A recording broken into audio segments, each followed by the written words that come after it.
of music. There's a line when God is speaking to the children of Israel about creating the tabernacle, the Mishkan, that traveling sanctuary, that when the children of Israel were in the desert, moving from place to place, God's presence was always with them. And in fact, God had a sacred location, which was a tent of meeting and a holy space where God could interact with Moses face to face, and God's word could be known to the people. And so that line is, Va'asuli mikdash v'shachanti betocham. Make me a sanctuary that I can dwell always among them. I'm going to sing it in English, and then I'm going to move to the Hebrew. God, prepare me to be a sanctuary, pure and holy, tried and true. With thanksgiving, I'll be a living sanctuary for you. I can see some people singing along with me, and you're very much invited. God, prepare me to be a sanctuary, pure and holy, tried and true. With thanksgiving, I'll be a living sanctuary for you. Asuli mikdash v'shachanti betocham. Asuli mikdash v'shachanti betocham. God, prepare me to be a sanctuary, pure and holy, tried and true. With thanksgiving, I'll be a living sanctuary for you. God, prepare me to be a sanctuary, pure and holy, tried and true. With thanksgiving, I'll be a living sanctuary for you. This is an extraordinary high holidays that we're entering into, which is fitting because we are an extraordinary group of people. The words of that song are so precious to me because they remind me of the fact that we don't really need sanctuaries. Even in moments in Jewish history when we had a central location where offerings were given and the altar was built and God's presence was felt, it was never understood that God could only dwell in one place at one time, that there was only one place where you could be sure God would be at any given moment.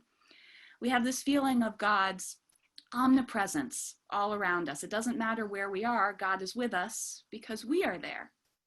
God travels with each of us, within each of us. And in fact, we are taught that we are B'Tselem Elohim, we are images of God.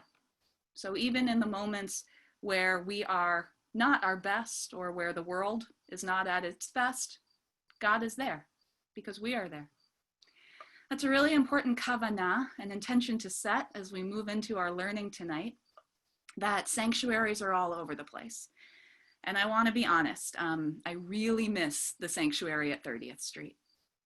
It's a beautiful place. It's got the fingerprints of the CBST community all over it. Every piece of it was so carefully chosen by the community, and it just vibrates with beauty, aesthetic beauty, all of the beauty of the relationships that we've created there, the music that has been played there, and all the love and appreciation that we've poured into it. And I'm going to miss the Javits Center this year. There is something unbelievably sacred, especially for those of us who have gone to the Javits Center year after year after year for the high holidays. There are those of us on this call who predate the Javits Center. I do not, but wave if you were at a CBST high holiday before the Javits Center. We've been in some really impressive places all over New York City. We have excellent taste, if I do say so myself.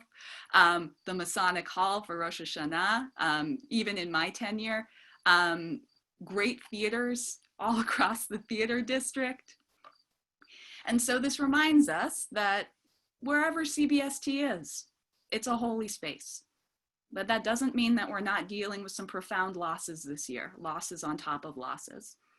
And it is going to be different to be celebrating the high holidays in your home, from your office, from your couch. It's a weird moment in which all of our spaces have sort of blended together, and our home has become multi-purpose in so many senses. And plenty of us already have practice about turning our homes into sacred spaces. Some of us have already created ways that when we take in Shabbat services at CBST, whether they're Friday nights or Saturday mornings, we change our orientation a little bit or a lot. There are lots of ways that, whether it's porting the Facebook stream to your TV so that the service leaders aren't this big, which I regret to inform you, this will not be a tutorial on how to do that tonight. I am actually not entirely sure. I don't have a TV, so I'm missing one essential function of that.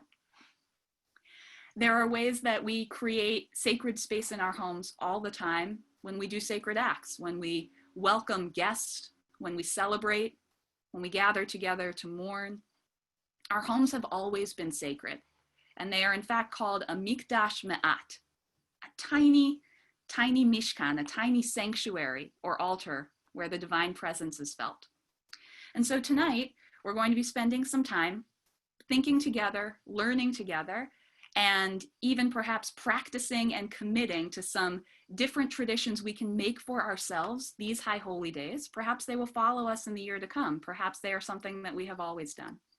And so this is our opportunity tonight to make a sanctuary of ourselves, of our spaces, because wherever we are, it is holy space. I'm so appreciative and delighted that tonight part of the teaching will be led by a fabulous CBST member, Corey Dane. Corey, would you wave to the community? Many of you know Corey already. He is a very gifted yoga teacher, and he has co-led Yoga Shabbat with me before. He will be co-leading with Nora Issakoff and myself this Saturday morning for Yoga Shabbat. And Corey has a lot of practice turning his home into a space that reverberates with intention and with holiness, as he turns his home into a yoga studio every time he leads a class. And he's been a really wonderful thought partner for me about some concrete practices that we can all work on together to bring that sacredness into our space that may have felt mundane otherwise. So the first thing I want to ask is, what do you do when you want to transform your space? What do you do when you're having guests over? What do you do when you're hosting a celebration? If you've had a Shiva minyan in your home, what did you do before people arrived? This is an open question. I want you to virtually or physically raise your hand to tell the group about one thing that you have done to make your space into a sacred place on a different occasion than the high holidays. So if you go to the bottom, the participants tab, you have an option to raise your hand virtually, but I saw some people raising their hands physically as well. First, I'm going to call on Ruth Berman. Ruth, what do you do to make your home a sacred space? I'm very excited to share this. Yeah? Because flowers, immediately flowers.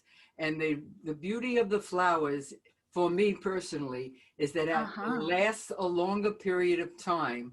So I feel that celebration, that spirituality, etc. What I love about what Ruth said is that it's multi-sensory. When Yes. Ruth brings flowers into her home, they're visually gorgeous. They can reflect the season. They can be a favorite flower or a flower that reminds you of a particular moment in your life or a particular person in your life. And they also smell great. So you get the scent and the visual. Thank you, Ruth. One more piece, if I may share. My oldest granddaughter, when Connie passed, made a candle, Mm. and I used that candle. Besides the holiday candles, I use my granddaughter's candle. Of course. Ruth is absolutely correct. There are mitzvot that we do all the time when we bring Shabbat into our space, right? We light candles. We do this on a Yom Tov, on many special and sacred occasions. We do this when we're remembering somebody. And candles also have that extrasensory sense that they change the way the room looks. You know, when you turn out the lights and you light candles, it's like you're living in a different place. It's one of the very few things I appreciate about power outages, the way that there's sort of a magic in the room when you have candles lit. Julia shared in the chat that Julia cleans, cleans, cleans, and that's something that magically transforms Julia's home. Sarah Sloan, what do you do? I'm asking you to unmute yourself. I have the cleaning woman come because I'm past the shape of getting it really, really clean. Cover the table with a white plastic tablecloth with the Jewish symbols on it that's been handed down from my grandmother. Wow. And I break down and buy flowers. All right. So you bring luxury into your space in all of these different ways. You use the luxury of having somebody clean your space so that you can feel really good about it. All of the benefit and none of the backache of cleaning your apartment. There are sacred items that have been passed down in your family tradition that decorate your space, that help bring those people and those moments into your space, as well as being beautiful. And the flowers. That's a really important part. Kat, I'm going to ask you to unmute yourself. Kat, I'm not sure if you're on a phone, as Goldali is sometimes, or if you're on Zoom itself, but if you're able to unmute yourself, we'd love to hear what you do to make your space sacred.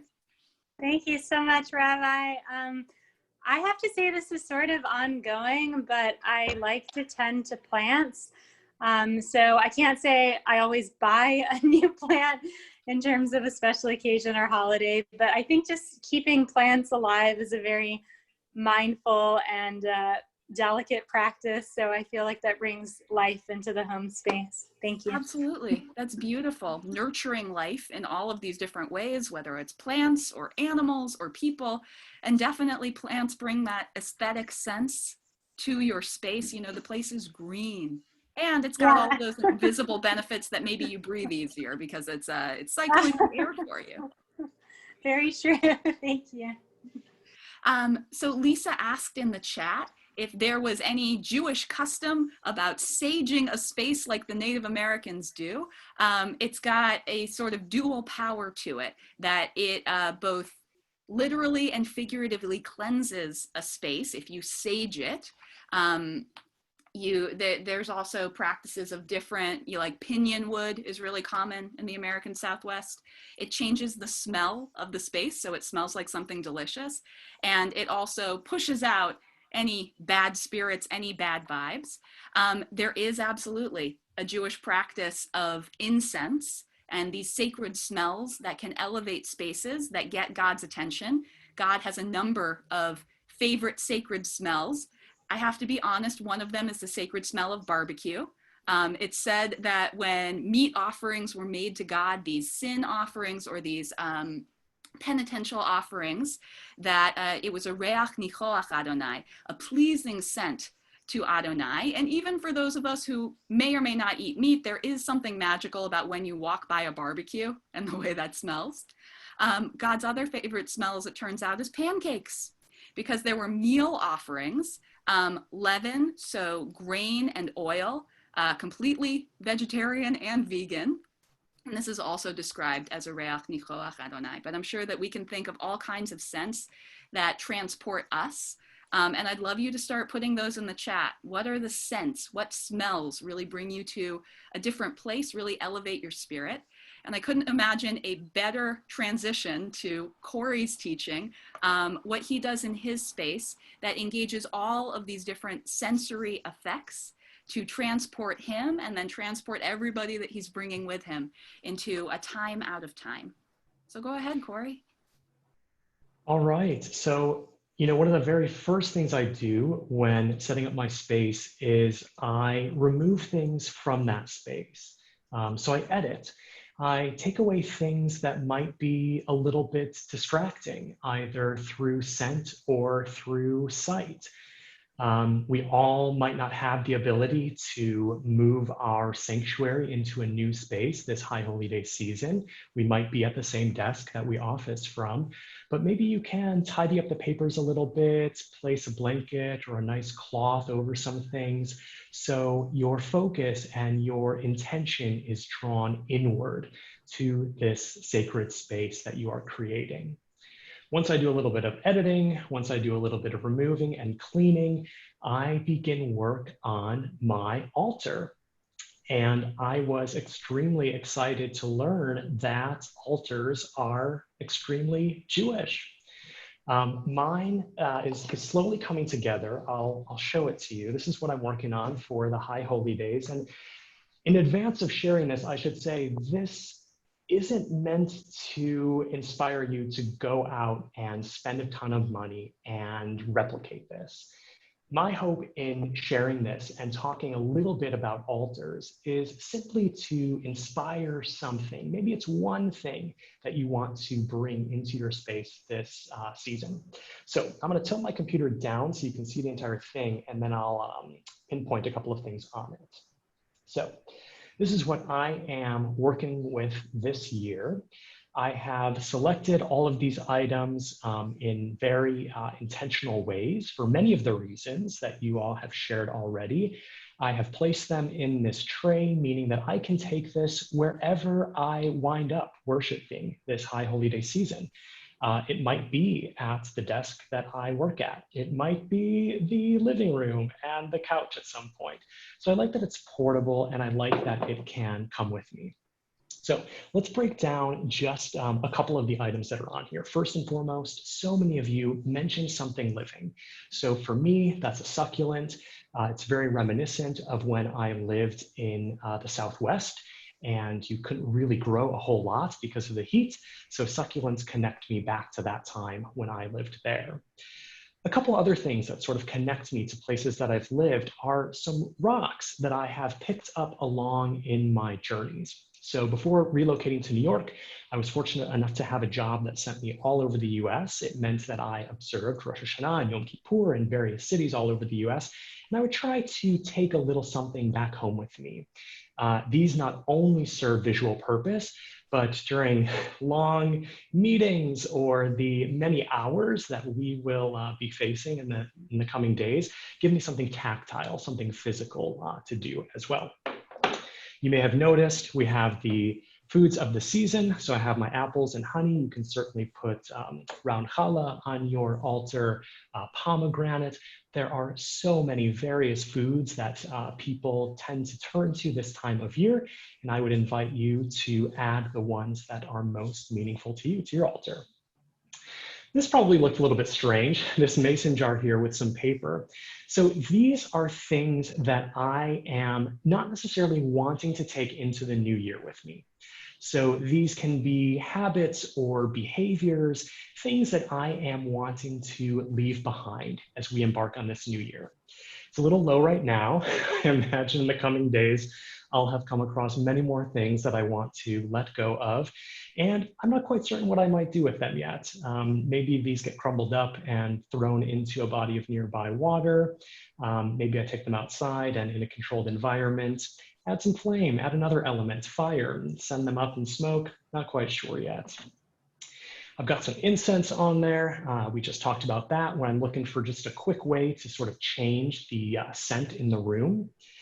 Another good way to change the aroma is essential oil. So this is one that I have made. It's called Zest, and it has the essential oils of orange and rosemary and lemon. And I'll take a couple drops of this as well as some olive oil or some avocado oil. I'll rub that in my hand, briefly inhale. And those three in particular, orange, lemon, rosemary, have very uplifting effects and help me to concentrate when I'm feeling a little sluggish. Again, going back to an earlier point, the goal here isn't to spend a ton of money to set up your altar. So if you don't have an essential oil or you're not looking to pick one up, all of those things that I just listed that are in mine might be in your kitchen currently or might be more accessible to you than an oil. So an orange is going to have that rich citrus scent when you rub it with your thumbs. Rosemary will be the same when you drag it through your palm and smell your palm. So you don't have to go the essential oil route. You can lean on things that you have in your home already. And then the last unique thing that I have here is mala beads. So unlike a rosary, a mala doesn't actually have religious significance. Its significance is spiritual in nature. So a lot of people will take with them an intention into their yoga practice. And I've decided I'll do the same when it comes to the high holy days and take an intention that I can then say repeatedly the length of this strand of beads, which is 108.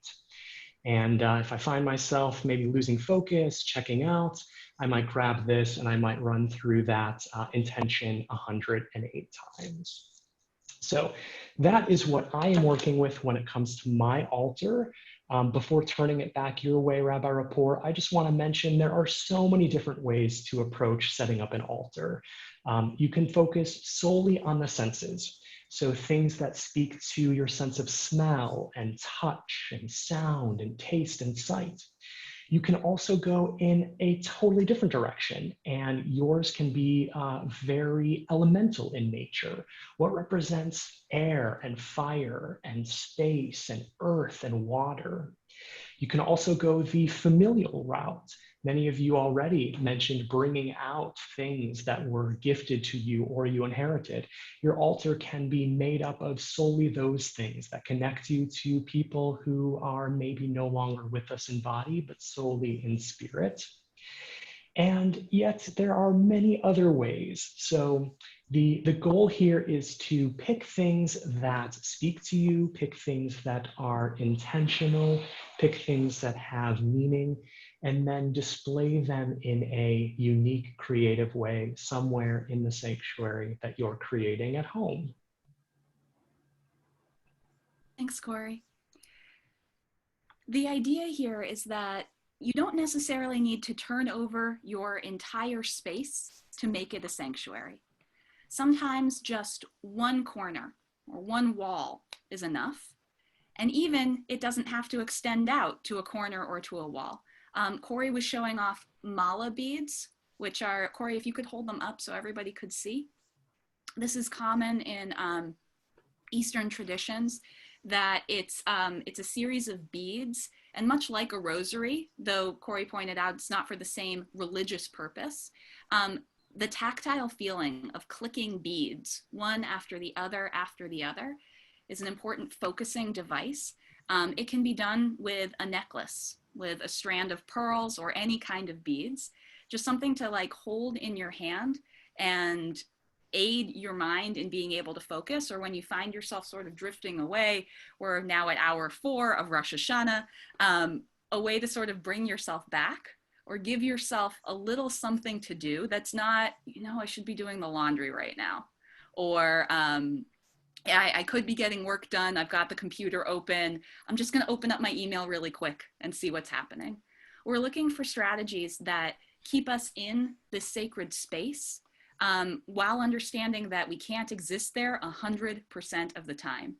One of the nice things about what Corey suggested, having fresh fruit on an altar or at hand, is not only is it visually gorgeous, plenty of still lifes have been created out of bowls of fruit. You might need a snack on Rosh Hashanah, and that is completely okay.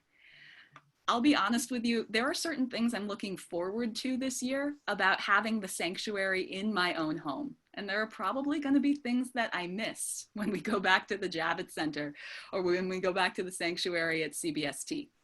I'm going to have to wear shoes. I think people might talk if I don't otherwise. And I can't necessarily so clearly settle into the take off your shoes for the place which you stand is holy kind of line that God says to Moses when Moses is standing in front of the burning bush. It's also an opportunity to be really, really comfortable during the high holidays. And, we bring to the Javits Center as much as we can get through the security checkpoint, whether that's snacks or we wear comfortable shoes, or I've seen some people bring the New York Times. This is an opportunity to bring the sacred into your own space in a way that could make you completely comfortable. So one of the things that Corey's going to return us to later are a series of seated postures or very gentle stretches that you can do if you find yourself sitting in the same place and taking in services for hours on end. How do you gently stretch your body? Because while the idea of watching Yom Kippur from the couch sounds kind of attractive in some senses, there is a certain point where you just literally start melting into your couch and it no longer feels so good on your body.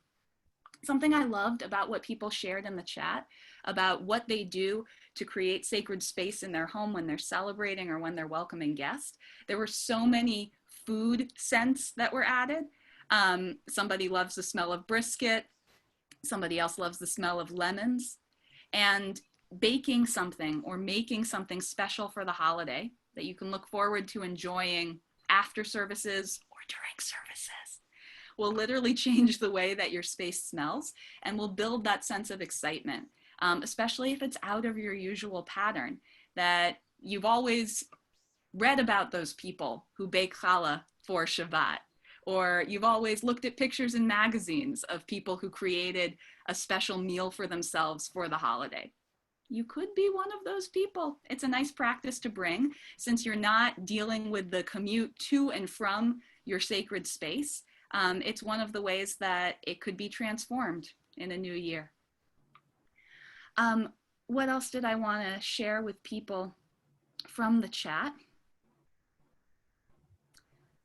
If you've got any questions, somebody asked for more specific information about mala beads themselves, which got answered, and I'm thrilled by that. But if you have any questions, you can always put them in the chat. Somebody was saying that when they wear a talit that has its fringes, and especially its seat at the corner, playing with those seat is sort of a focusing device. I absolutely identify with that person. You may see me during services braiding and unbraiding the fringes of my talit. I used to do this when my dad would give sermons and see how many tzitzit I could braid and unbraid over the course of the sermon. That was my timing device without being like, how long is this going? One thing that I wanted to teach our gathered group about are two particular visual focusing devices that have been part of Jewish tradition for over 1,000 years. So some of you might be familiar with both of these ideas, the first of which is a shiviti, and the second of which is mizrach. So I'm going to share my screen and show you what I mean by a shiviti.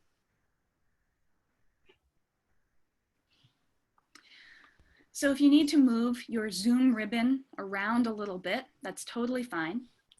The word shiviti literally means I place before me.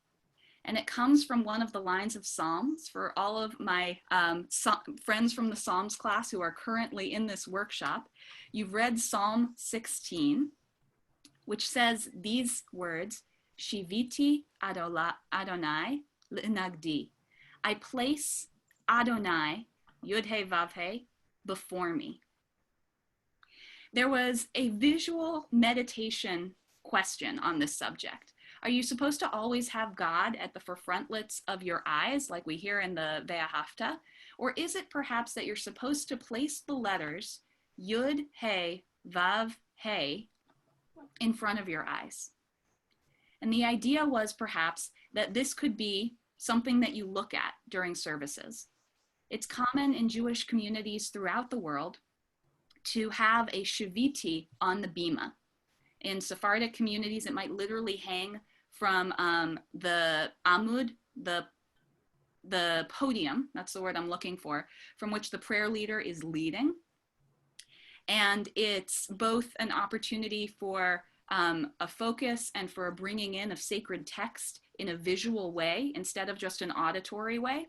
And it also might be something to keep people attentive and engaged in services if they're drifting off a little bit. So at the top of this particular shiviti, this is perhaps the most traditional form of it.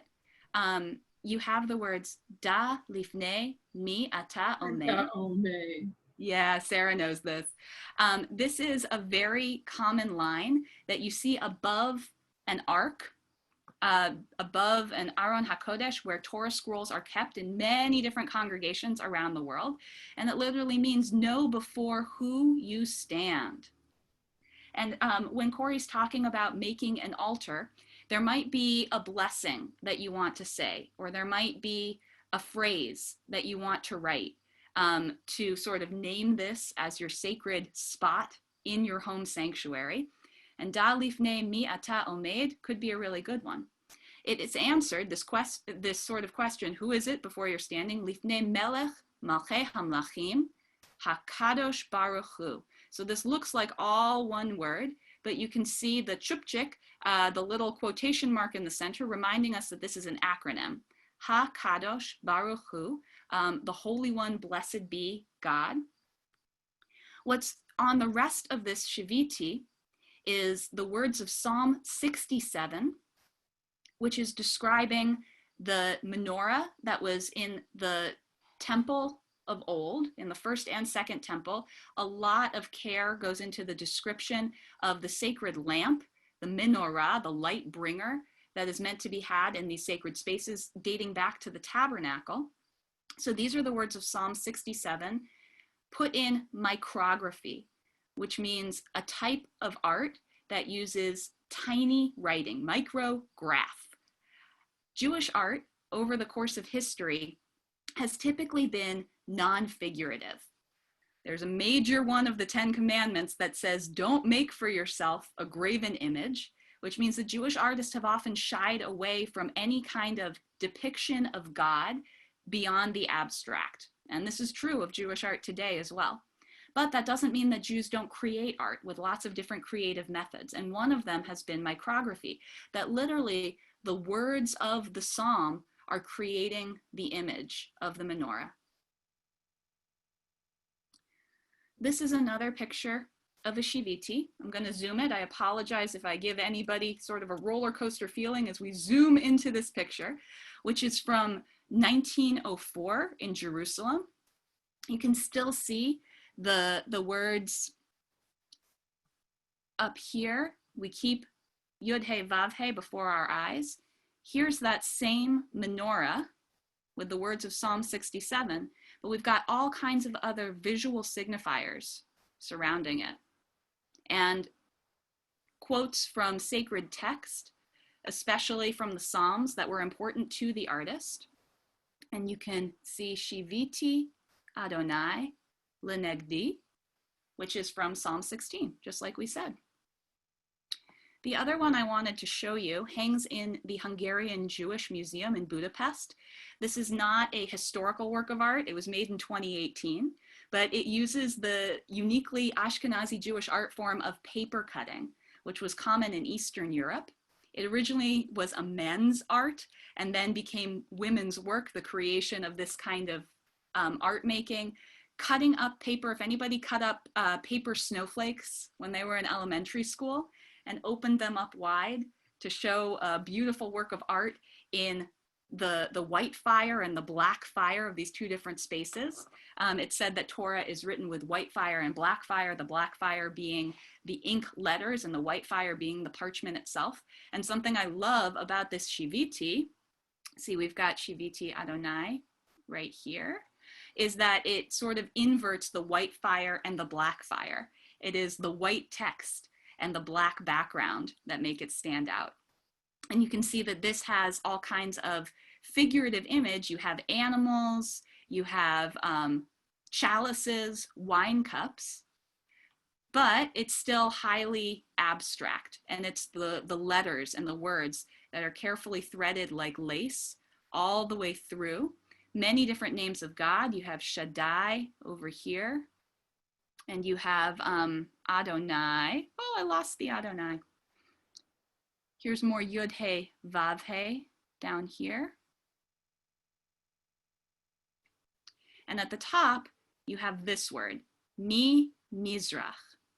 So the word Mizrach in Hebrew means east, and this is another uniquely Jewish focusing device. So the poet Yehuda Halevi, a Sephardic poet who lived in Spain, and really at the end of his life made passage to Israel but died on the way. He wrote the words, "My heart is in the east, but I am in the uttermost west."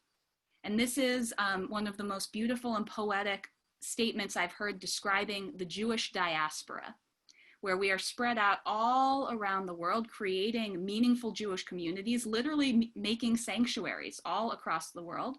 But we incline our hearts and we incline our bodies towards the east when we pray, in the direction of Jerusalem. So, how can you tell where is east in any place that you are? Through one of these beautiful pieces called a mizrach. They're common all over the Jewish world, a work of art hung on the eastern wall of any place, especially in the early United States, when Jewish communities came over, the first from Recife, Brazil. There were many home sanctuaries, and there weren't so many outside synagogues, but somebody's home, a room would be turned into the prayer space that the community would gather. So you see lots of these in early American art, but this one is from Bukhara, which is in the former Soviet Union. Bukharian Jews, there's great Bukharian Jewish food up in Forest Hills in Queens. I really recommend it. And this is from the late 19th century. And you can see that it's got the word Mimizrach, from the east, at its center. So you can tell you're looking at the eastern wall. This one has a visual meditation on the 12 tribes of Israel. And you can see Moses holding the 10 Commandments, and his brother Aaron, the priest, with the menorah lit behind him, the 7-branched candelabrum that we saw in the Shiviti, which is in Jewish sacred spaces. This is a contemporary mizrach. A mizrach can be made of absolutely anything, can be absolutely any color. It doesn't necessarily need to say mizrach on it, and also doesn't need to say anything more than mizrach. And I loved this one in particular because it uses the color blue. And there is much Jewish teaching about the sacred nature of the color blue, techelet in Hebrew, this sort of deep cerulean blue, which one of the strands of the tzitzit is in Sephardic and Mizrahi culture. One of those strands of the 4 corners of the talit is meant to be this bright and brilliant blue, the blue of the sky. And it's meant to be a protective color. And so in North African Jewish homes, you see a lot of blue on the walls and in the art.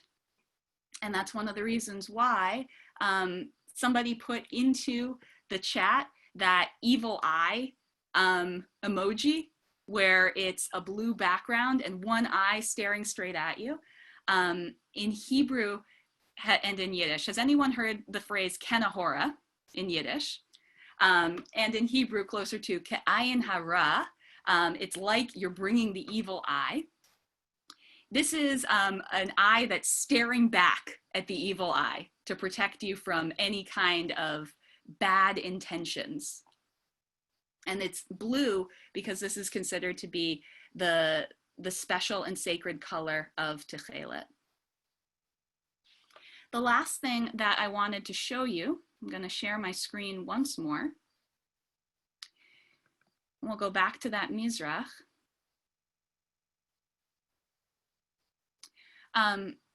This is something that I love in particular. You can make your own Mizrach or Shiviti.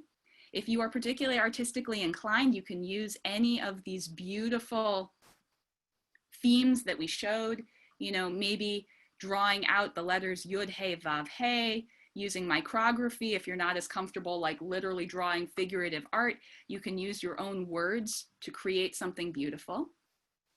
You could do a paper cutting, or there's such a thing as adult Jewish coloring books, friends. This one is my absolute favorite. If you wanted to make a purchase, I really recommend this one. Shalom Coloring, and a lot of the images you see are from this book. This one right here is from this book, and this one right here is also from this book. But as you can see, all I did was put in adult Jewish coloring page into Google, and look what I came up with. You can print any of these out, and it's a really nice, similar to the mala beads that Corey was describing. Here's a practice that keeps you in even when you feel yourself drawing out. You could make something that's gorgeous that could be hung in your home on the eastern wall and serve as a mizrach, or could be wherever you set up your altar to be, and be a shiviti, a visual focusing device for you to look at, or even the practice of creating this art, of coloring in all of these detailed and dainty lace-like creations. That can be a sacred act as well. You're creating something beautiful for God, hidur mitzvah, sort of elevating your soul and creating something of beauty. And it's also incredibly therapeutic and calming. So they can be super duper complicated, like this one, or they can be fairly straightforward, like the Chamsa. And all of these are totally free online. If you wanted a whole book of them, I really recommend the Jewish coloring book, Shalom Coloring.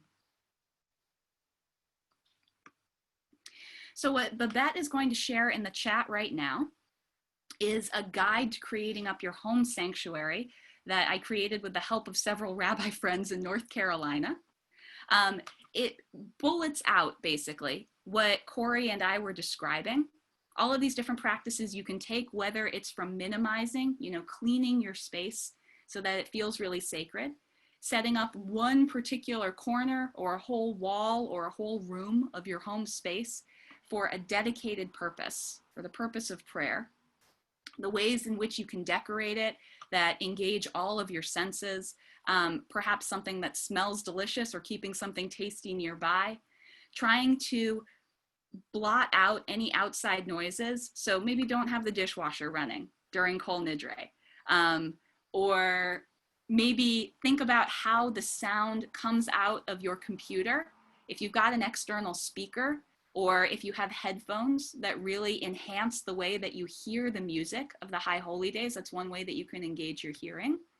The creation of something beautiful, whether it's a shiviti or a mizrach for you to feast your eyes upon, or creating the congregation around you. I'm not suggesting that you make cutout figures of all the people who you usually sit next to in the Javits Center, but if you want to take some photographs, like Corey suggested, of members of your family of origin or your family of choice, the people you want to surround yourself with as the new year dawns, whether they are still physically present in your life or whether they live in your memory, this is a way to bring them surrounding you.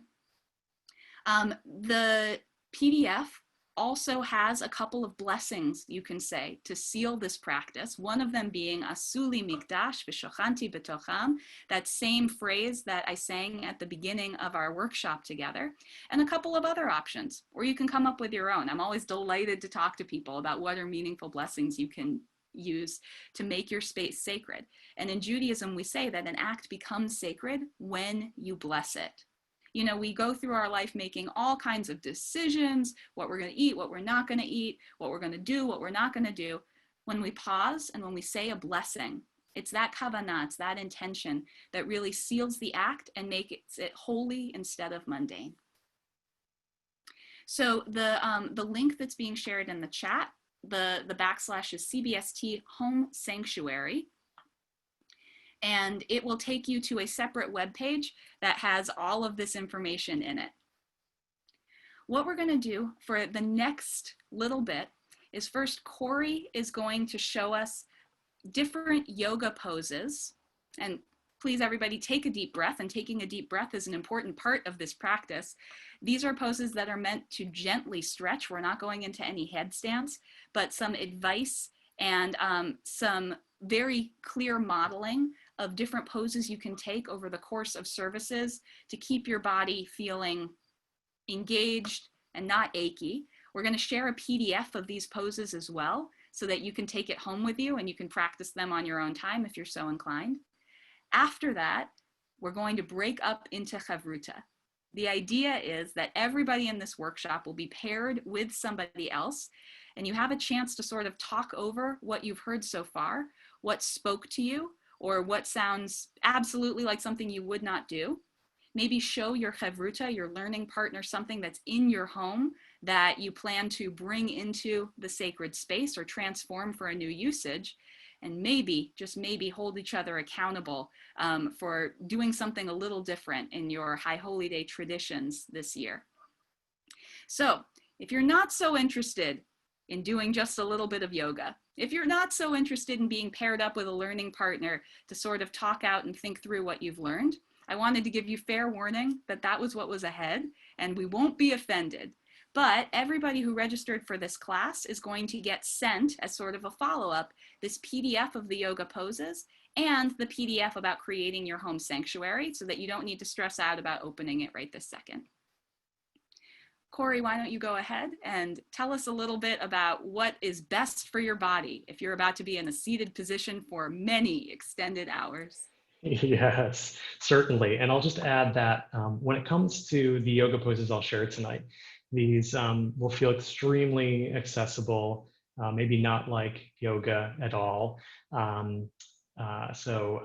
Just know that going in. Enter with an open mind and an open heart. But first, let's just talk about sitting, just the physical act of sitting for many hours. And the difficulty in speaking to a group of, I think we're 35 tonight, is the things that I'll share are meant to be generalizations. So these may not work for every body, and I'm talking capital B body. So take what sounds interesting, take what you think might work for you, and ignore and let go of the rest, starting with your actual seat. So I have found it best that when sitting for a prolonged period of time, I need something with a little cushion, which I think is very different than what a lot of people think. I think oftentimes we think, well, to feel supported, I probably need something with a very hard back and a very hard seat. But I think about that as I do the floor, which is not very comfortable to lay on. There's nowhere when you're on the floor to let your bones, let your muscles, let your spirit and your soul descend, because there's such a hard surface underneath you. I think the same goes for a chair, which is why a little cushion, something for your physical parts to melt into, can be extremely helpful. Now, the goal here isn't to go shopping and buy brand new furniture, but if all you have are hardback chairs, you might want to reach for a pillow this season, or blankets, or maybe a couple of each, because continuing to change your position and change your posture is the best thing you can do over the course of many hours. Even in the most comfortable chair and even in the most comfortable position, it's best to break that up and do something different with your body. Get it in a different position. Here is your invitation to get out of the office chair and go sit on the couch for a little bit. Get into the armchair, sit at the end of your bed, sit on the floor, kneel if that's available to you. Over the course of many hours, see if you can take your sanctuary with you, your computer if it's mobile, to other places and other positions. I am going to take a quick second here to jump to the yoga studio, which is really just the other side of this room, so I can show you a couple of things that complement the resource that you just got. So if you'll just bear with me one moment, through the magic of Zoom, we'll do a little rotating.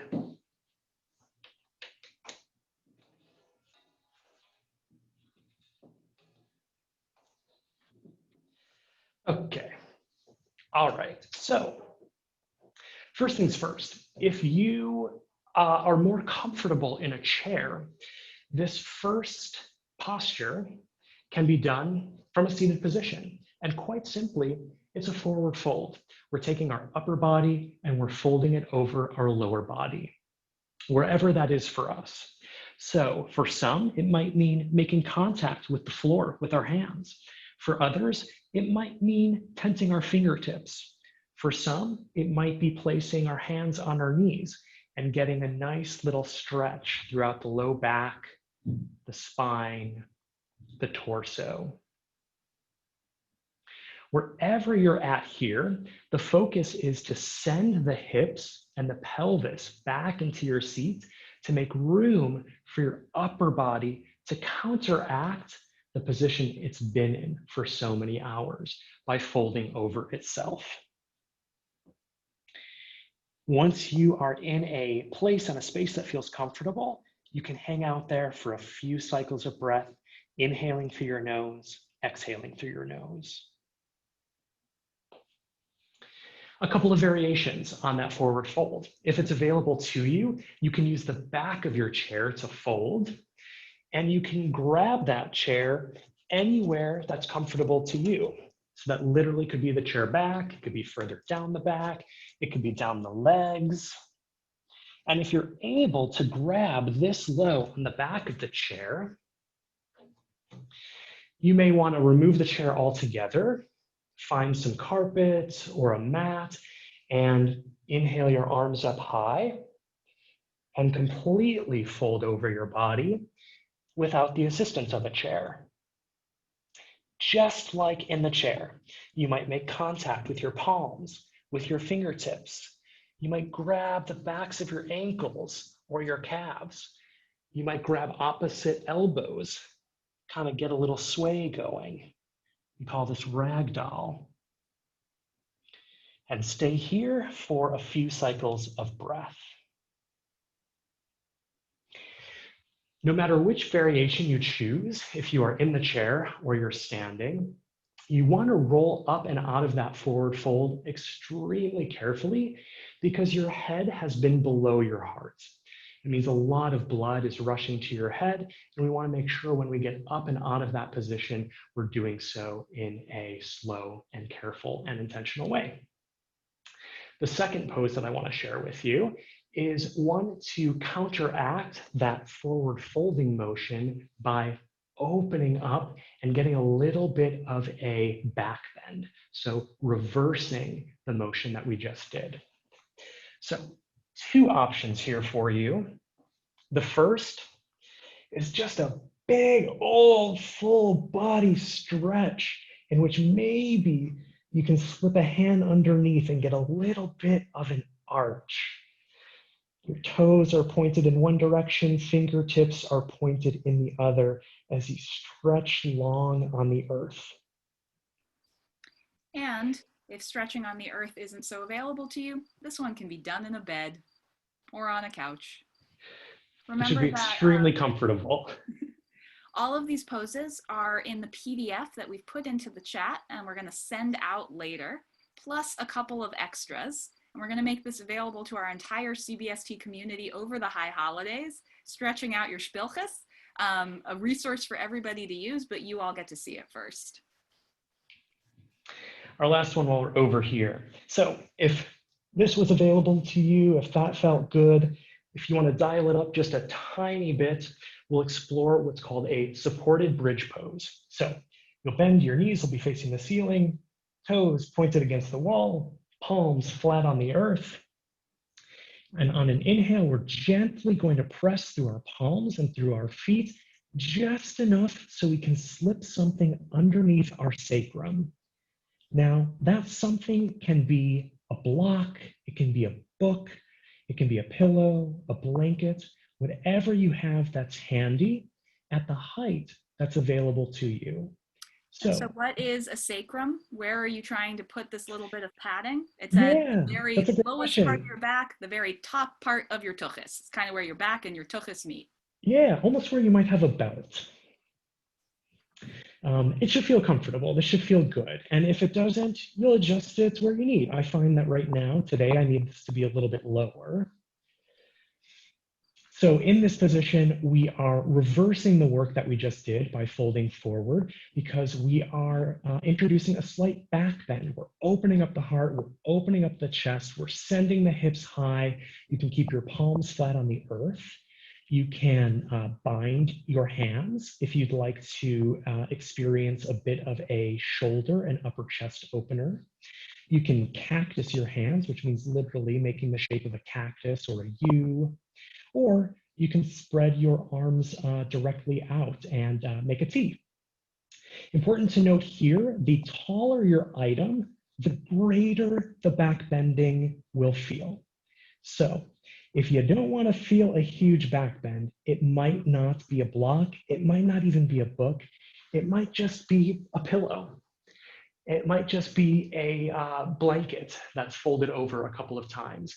And you are sure to find the backbending sensation, regardless of whatever you're slipping underneath that area that we just talked about.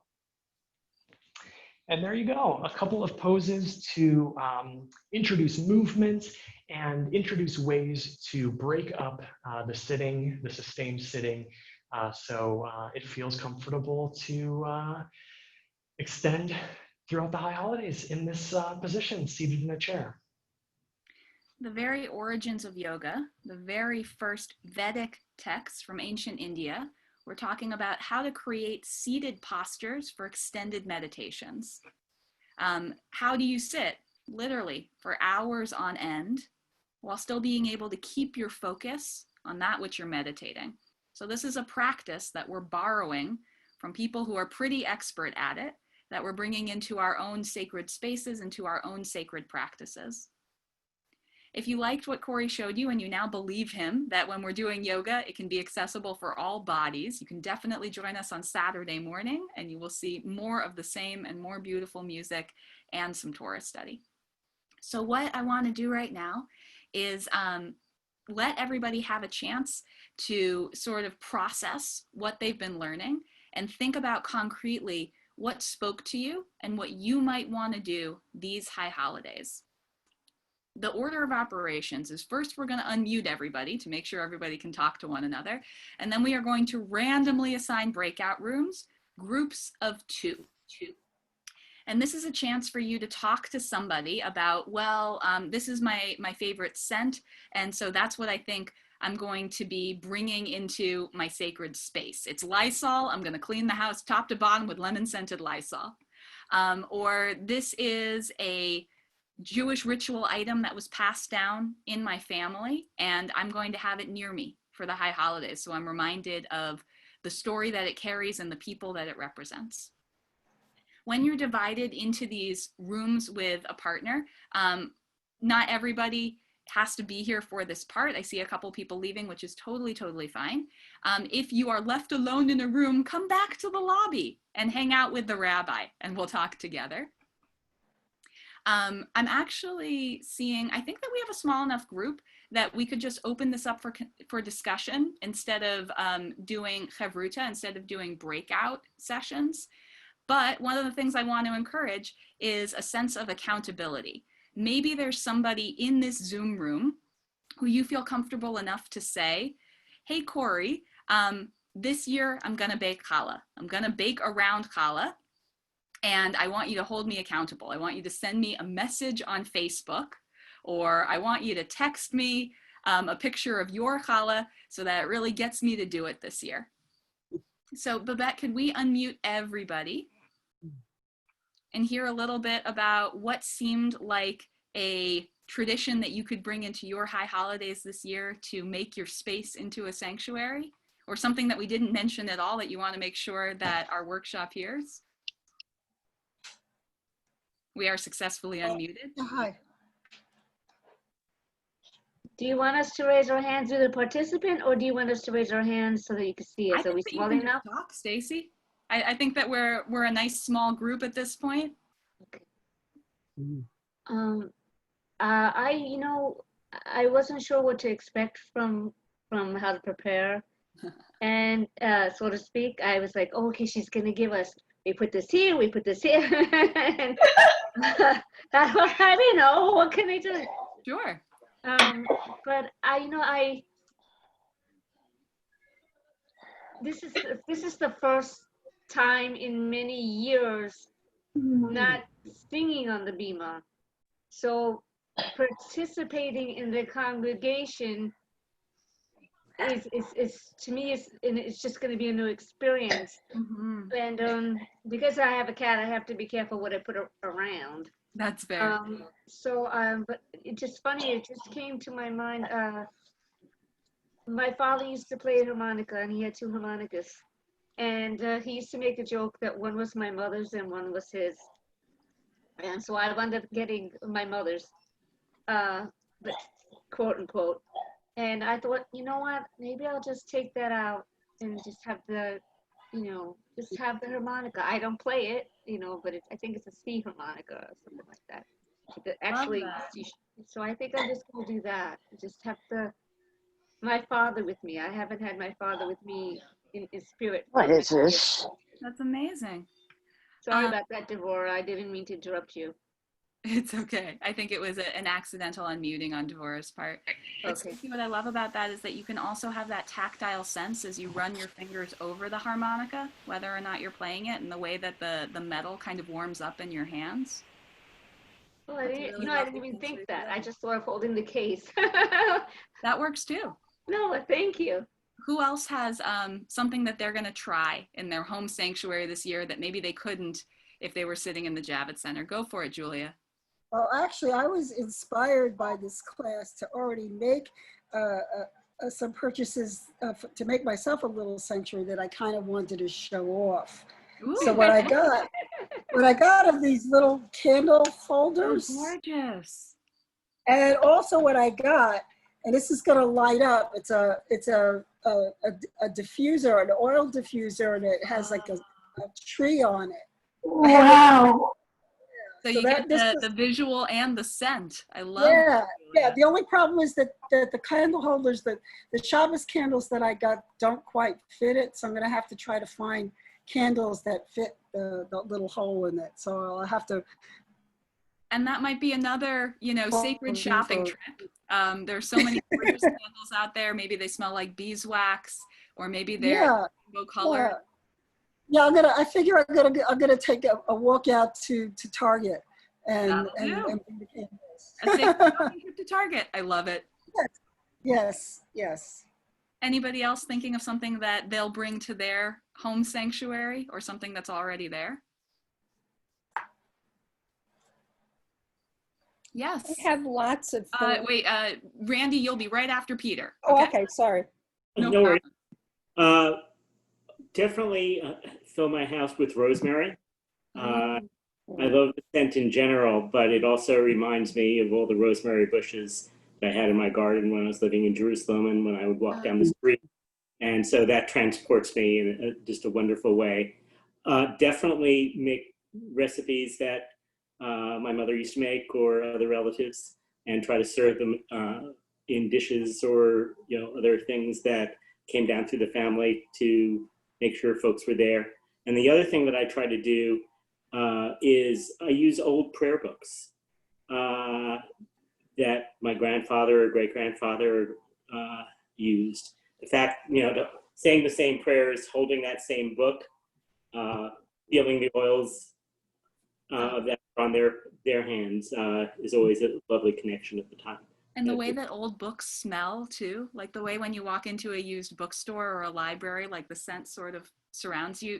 Peter, your apartment is going to smell wonderful for these high holidays. It's a bit of the Lador Vador moment, but isn't that what a holiday's about, especially when we're separate but apart? Yeah, separate and apart, yeah. Just gorgeous. All right, Randy, what are you thinking? I have lots of flameless candles. Ooh. All different sizes and colors and shapes. And I love them. So there will definitely be a few of them in there. I like the idea of having pictures surrounding you. And I'm also going to get a coloring book because in the past I've colored a lot of mandalas. And, you know, I've got all the markers and everything to do it with. So that will definitely be like in the sanctuary. Perfect. And Randy, what I love thinking about is maybe if you have those flameless candles going while it's still light out, first of all, it'll transform the way your space looks. But that same feeling that we get in the Javits as the sun sets and it gets darker and darker. Yes, yes. Your space is going to turn into this like magical fairyland, totally lit up by I actually face the northwest so I can see like a little bit of the sunset. Yeah. All right. Well, I'd love for us to seal our learning tonight with a little bit of breathing and then maybe a little bit of singing. So I'm going to hand it back to Corey for a breathing exercise that might come in handy over the high holidays. You know, if the Shaviti isn't quite helping you keep your focus, sometimes returning to your breath can. And then I'll close us out by singing Sanctuary one more time. All right, let's everybody mute so we only hear the sound of our breath, as will be the case over the course of the High Holy Days. Let's go ahead and find a comfortable seat wherever you currently are.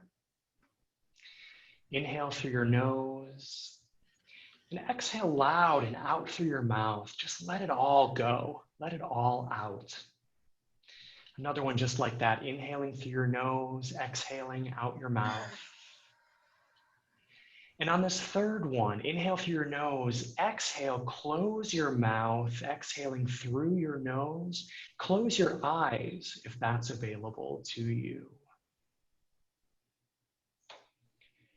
And as you sit here in this moment and soak up all the rich ways that we just learned how to make our space sacred,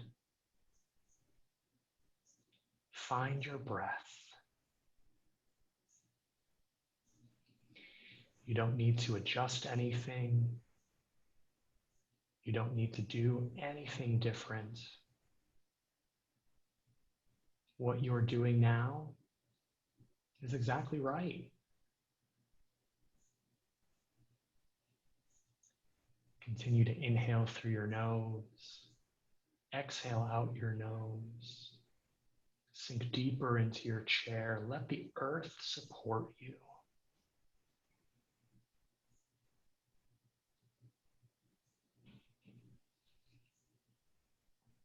We covered so many rich ways to bring meaning into your sanctuary this season. And yet you still might find challenge along the way. A little discomfort this time of year is okay. You can let that in. A lot of discomfort, that's when we come back to our breath.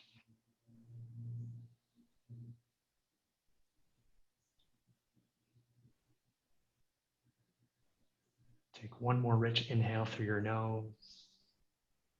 Exhale out your nose. Softly blink your eyes back open. Take a second to consider where you're at and how you feel.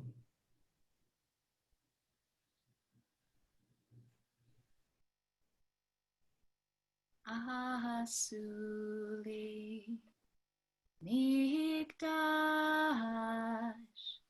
Veshachanti Betocham Asuli Mikdash Veshachanti Betocham. God, prepare me to be a sanctuary, pure and holy, tried and true,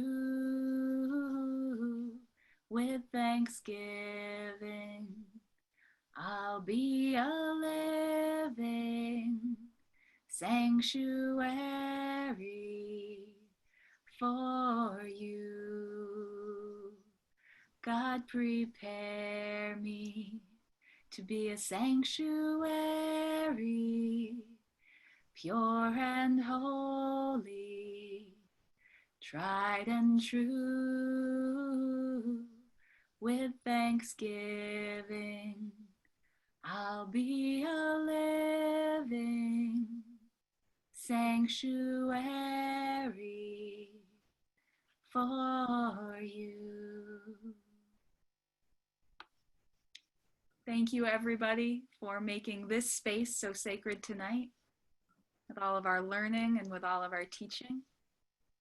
And I look forward to being in a sanctuary all together, a beautiful mosaic of all the sanctuaries we create in our own spaces, each of us bringing something precious and something absolutely singular that nobody else would bring.